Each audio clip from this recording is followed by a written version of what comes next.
O nosso entrevistado na plataforma Brasilianas, uma iniciativa do jornal GGN com a PUC de São Paulo, é o Eduardo Fagnani, do Instituto de Economia da Unicamp, um dos principais especialistas na área de previdência. Eduardo, eu queria primeiro que você desse um balanço efetivo aí dessa reforma da Previdência, o impacto que vai ocorrer realmente nas futuras aposentadorias.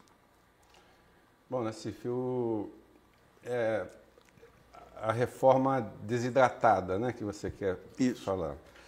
Bom, eles recuaram, o governo recuou em relação à primeira, porque a primeira era praticamente uma interdição à possibilidade de aposentadoria, né?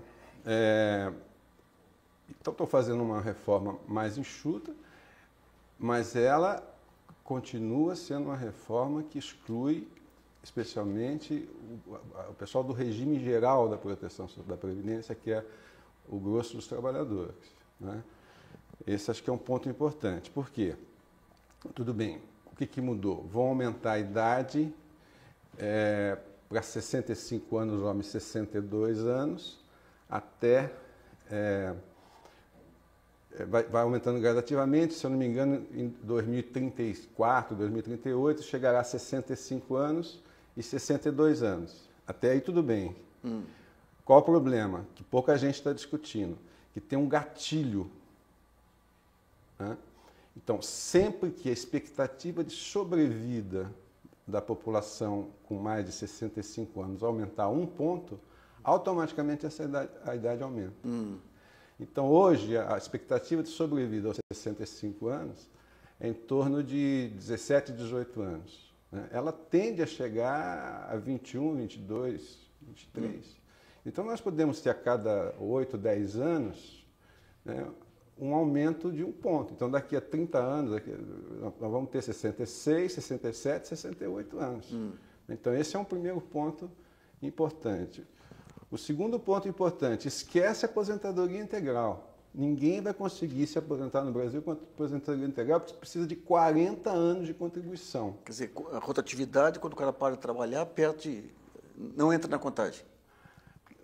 Nassif, hoje, sem a reforma trabalhista, tá certo? O Diese mostra que, em média, um trabalhador, por conta da rotatividade, por conta da informalidade, ele consegue contribuir. Em 12 meses, ele contribui 9. Então, para ele atingir 25 anos, ele vai precisar de quase 33 anos. Né? Isso antes da reforma trabalhista. O que a reforma trabalhista faz? Além de quebrar a Previdência Social, porque ela vai quebrar a Previdência Social, o que ela faz? Ela está fazendo... incrementando empregos temporários, 3 meses, 4 meses, né, de curta duração, trabalho intermitente, o sujeito trabalha por hora, tá certo? E coisas desse tipo, o que significa o seguinte: o sujeito trabalha 4 meses, está desempregado, então vai ser muito mais difícil, fica 6 meses sem contribuir, então vai ser muito difícil você conseguir comprovar os 15 anos que estão exigindo agora. 44 esquece, tá certo? Segundo ponto importante, que as pessoas, os críticos, enfim, os parlamentares, os sindicalistas precisam estar atentos. No caso do regime geral, não mexeram nos 15 anos, permanece os 15 anos. Só que esses 15 anos vão subindo lentamente. Os 15 anos para quê? Desculpe, 15 anos de contribuição. Tá. 15 anos de contribuição, que é a regra atual. Né? Então, no regime geral, você vai precisar de 65 anos para homem, 62 para mulher, lá na frente, e, ao mesmo tempo, os 15 anos de contribuição vão subindo até 25 anos. Muito bem. Qual o problema? Estudos mostram que 25 anos de contribuição exclui 80% das pessoas. Quer dizer, tem pesquisas que mostram que menos de 80% das pessoas, né, conseguiu contribuir até 25 anos. Tá certo? Qual a outra questão complicada? Eles estão dizendo que não mexe com a aposentadoria rural. Né? No México, a aposentadoria legal. Em parte, eles, ao contrário da proposta anterior, eles deixam a aposentadoria, a idade da aposentadoria rural é 5 anos menos do que o urbano, tá certo? Esse ponto foi preservado. Só que, nas entrelinhas, é uma coisa que é capciosa, tá certo? Eles exigem os 15 anos de contribuição para o trabalhador rural, tá certo? Qual o problema? Hoje, o trabalhador rural, né, especialmente e isso inclui o assalariado, tá certo? E o agricultor familiar. O agricultor familiar, tá certo? Como é que é hoje? Como é que é pela Constituição de 88? Ele tem que contribuir sobre um percentual da sua produção agrícola, tá certo? Como é que vai ser a partir de agora? Ele vai ter que ir no banco todo mês pagar a prestação da Previdência. Isso é absolutamente incompatível, né, com a dinâmica da economia rural. Tá certo? Então, afeta, sim, a economia rural. E o benefício de prestação continuada? O benefício de prestação continuada, qual que é a questão do benefício de prestação continuada? No primeiro momento, a primeira proposta, o benefício de prestação continuada, para as pessoas entenderem, né, ele é um benefício que não é contributivo, né? Ele se direciona para quem? Para quem tem renda per capita familiar de até 1/4 do salário mínimo e portadores de deficiência. Né? Como é que é hoje? Você precisa ter 65 anos de idade, né? E ter uma renda per capita de 1/4 do salário mínimo. Tá claro? O que eles queriam fazer, Luiz? Eles queriam passar para 70 anos. Você não chega lá. Aí, o que nós... Mas por que tamanha crueldade? O que está por trás disso? E hoje fica claro, o que está por trás disso é o próprio reconhecimento de que a reforma da Previdência é excludente. Então, o que pode acontecer e vai acontecer? As pessoas não vão conseguir comprovar os 15 anos de contribuição, que vão se aumentar para 25, tá certo? E vão bater na porta da assistência social. Então, o que você faz? Você cria um muro. Aumenta para 70 anos. Tá claro? Então, o que eles estão fazendo hoje? Eles recuaram, estão mantendo 65 anos. Mas também tem, na emenda aglutinativa, alguns parágrafos lá que remetem as questões do benefício de prestação continuada por uma legislação complementar. Tá certo? Então... tira a defesa constitucional. Tira a defesa constitucional. Né? Outra questão que eu acho que vale a pena pensar, a questão das pensões. Né? Então, a partir de agora, você não vai poder mais acumular pensão. Né? Quer dizer, ou você é aposentado, você trabalha, o seu marido é aposentado, o seu marido morre, né, você tem que escolher, ou você fica com a sua aposentadoria ou com a pensão do seu marido. E as pensões caem para 50%. Cai por quê? O valor dela é 50%. Ah, sim. Antes era um salário mínimo, agora é 50%. Né? Há um outro detalhe que eu esqueci de falar. Para aposentadoria parcial, né, gradativamente, você vai ter que ter 65 anos homem, 62 mulher, e 15 anos de contribuição para você ter a parcial. E a parcial é 60% do valor. Tá claro? Então, esse é um outro ponto. E tem uma questão que eu acho que é muito complicada, eu estou vendo muito pouca gente discutir, que é a questão da aposentadoria por invalidez, sabe? Porque eles dizem o seguinte, olha, vão ter 3 tipos de gravidade, tá? A severa, a média, não sei o quê. E para cada um exige um tempo de contribuição. Então, agora eu não me lembro os números, mas a menos grave exige 20 anos de contribuição. Um sujeito que está deficiente, não tem condições de trabalho, ele já não trabalha, ele não contribui. Então, vejam, a síntese que eu faço para você é a seguinte, é uma má-fé, tá certo? É o argumento, né, que é repetido a exaustão, tá certo, pelos representantes do mercado, do tal mercado, né? Inclusive os representantes do mercado no governo, no parlamento, no Supremo Tribunal Federal, tá certo, de que a Previdência Social, que essa reforma da Previdência não vai afetar os pobres, tá certo? Quer dizer, tudo isso que eu falei para você agora, o que é o regime geral da Previdência Social? A aposentadoria média é em torno de R$ 1.500. Que coisa. 100% do benefício de prestação continuada é o piso do salário mínimo. 100% do benefício rural é o piso do salário mínimo. Né? E agora foi repetido nesse documento revoltante, para não dizer outra coisa, que o Banco Mundial soltou. Né? O documento diz assim, logo nas primeiras páginas, o principal achado desse documento é que o gasto social no Brasil beneficia os ricos. Tá certo? Aí a gente tem que entender uma coisa interessante que pouca gente compreende. Né? Quem é pobre para o Banco Mundial? Né? O pobre, né, desde com o neoliberalismo, o que é o pobre? O pobre é o sujeito que ganha até $2 por dia.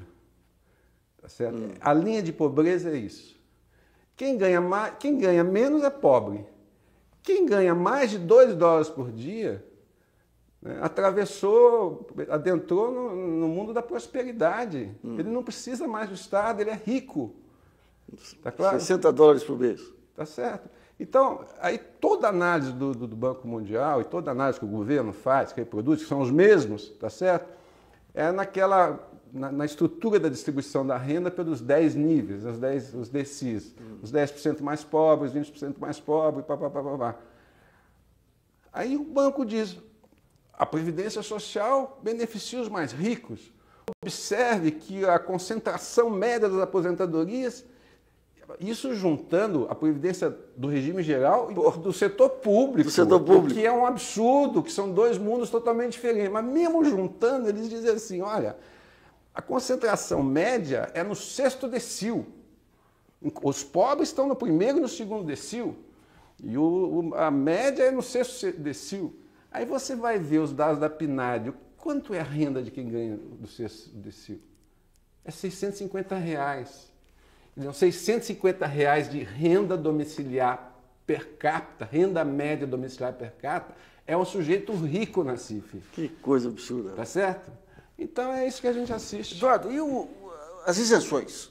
Igrejas, clubes esportivos, aquele tanto de isenção na folha que foi dado também nos últimos anos. Qual é o peso? O peso das isenções, aliás, eu até falei, nossa, milagre. Tá certo? Teve um estudo essa semana do Ministério da Fazenda, eu falei, não é possível, aconteceu alguma coisa, tá certo? Um estudo mostra que as isenções na Previdência reduzem em 400 bilhões as receitas da Seguridade, tá certo? Então, veja, as isenções, elas vêm desde os anos 90, aumentaram na época da crise de 2007, 2008, e o governo Dilma, infelizmente, ampliou essa. Então, as isenções hoje, na CIF, elas representam 4,5% do PIB. Tá certo? O governo deixa de arrecadar por ano quase 25% da sua receita. E mais de 50% dessas isenções incidem sobre as receitas da Seguridade Social. Contribuição sobre o lucro líquido, contribuição sobre o faturamento, PIS/PASEP. Tá certo? Então, veja, a ideia de que não tem alternativa, que se não reformar a Previdência... Acaba o mundo aí. Acaba o mundo, é uma coisa absurda. Agora, vamos pegar o outro lado, a Previdência do funcionário público. Teve mudanças nos últimos anos. O que poderia ser aprimorado sem esse fator aí dessa reforma? Bom, então, aí você caminha para a gente entender... Porque o que aconteceu até agora é o seguinte, isso aí já vem desde o Fernando Henrique, tá certo? A ideia de você usar o servidor público como marajá, como vagabundo, tá certo? E com base em alguns exemplos que são tópicos, isso, tá certo? Você convencer as pessoas de que tem que reformar o benefício de prestação continuada, a previdência rural, etc. Essa que é a estratégia. É uma estratégia velha, a gente já viu isso várias vezes. Tá certo? Muito bem. Então, se eu tiver, quer dizer, na questão do regime geral, eu acho que foram feitas 4 reformas, grandes reformas desde 1998, tá certo? Eu acho que o sistema tem ajustes, tem que ser feito, mas você não precisa fazer uma reforma como está sendo feito, né? Posso depois te dar alguns exemplos do que já foi feito no regime geral. A questão é o servidor público, tá certo? Agora, é todo servidor público? Por exemplo, pergunto a você, vai existir Marajá em 2060? Eu vou te responder, não.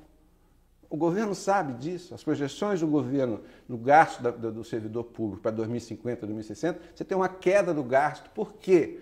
Porque a reforma da Previdência do setor público começou a ser feita em 1998, tá certo?